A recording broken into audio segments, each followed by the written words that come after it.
All right, well, what about God acting in the natural world? There's no unanimity among even theists themselves regarding the nature of God's activity in the universe. Usage defines terms socially agreed meanings, but even the loosest use of term miracle normally disintegrates it disengages something distinct from God's ordinary activity in the universe. Some theists have concluded that God works through the natural order, but only through that order, not in ways that for which no naturalistic explanation is possible. So God only works through nature, right? He only works through the natural order. He can't do anything in and above the natural order. All of these various miracle claims have to be naturalistically explained. That's what he's getting at here, Right. right? So the party in the Red Sea is something that is natural because that wind would come and split the sea in two at just the right time. So when God created the universe, he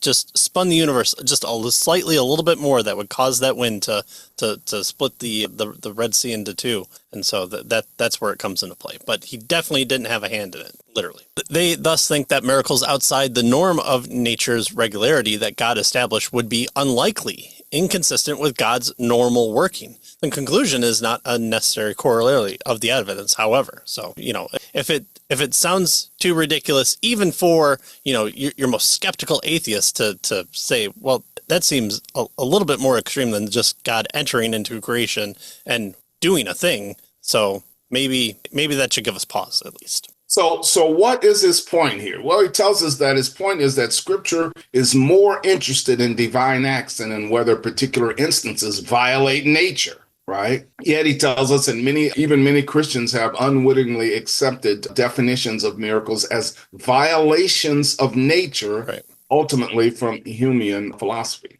And yet God working through nature does not explain either all our biblical evidence or all our empirical evidence today, he says. Unless we define working through the created order at a level higher than what we normally mean by it, it really won't explain it, right? This idea that, violations of nature, that's what miracle is. That's the point he's making here.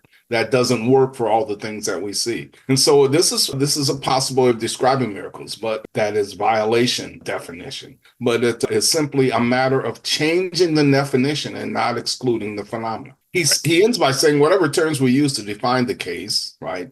God working through nature does not itself logically exclude the possibility of extraordinary and atypical acts of God as signs, right? So notice, well, if we define miracles as violations of nature now, then what that does for us is it allows us to kind of have a certain kind of explanation of these things. But there are other things that God did that are over and above and higher than these things. And so that definition doesn't really work for us, and is what he's getting at. And he mentioned this in previous chapters, how he didn't like this particular definition of miracles, the violation of nature. And he's going to go further here in just a bit and explain how this might work and how we can understand it. Yeah, and I think this does a good job. In fact, there was somebody in our comments recently who I just happened to miss the reply to it. He had some of these same questions, and so this is something to ask and to work through. So I definitely would recommend to further reading on this chapter for this aspect. But because it focuses on repeatable natural events, physical science does not predict all specific actions of intelligent agents, right? So again, you're rolling a ball and it's reaching the edge of the table. What's going to happen? Well, once it hits the edge of the table, it will fall. It will definitely fall because that's what gravity does. It pulls things towards the center of the earth, so the ball will go down. Now, what happens if I were to come by and grab the ball? Well, we know that can't happen because the ball must fall because gravity is in effect, and it will hit the floor because that's what balls do when they fall off the table. There's no way that you can stop that from happening. Zero. Not you as an agent coming along and grabbing the ball. Not possible, right? No one believes that. So why are we taking the explanation, the definition that doesn't allow for the the thing that we do on a daily basis of all times, of being agents ourselves, of working the field, of creating cars and manufacturing, and doing the thing that we know shouldn't happen according to this very, very narrowly defined aspect. So what happens when we introduce these intelligent agents into the equation? Well, some philosophers of science has pointed out that the act of agency, whether divine or human, need not violate the laws of nature. In most cases, it merely changes the initial and boundary conditions on which the laws of nature operate. So notice he's positing two sources of causes, at least two sources of causes in the universe, we might say, right? One are natural causes, right? But there are also agency causes that are produced by agents, right?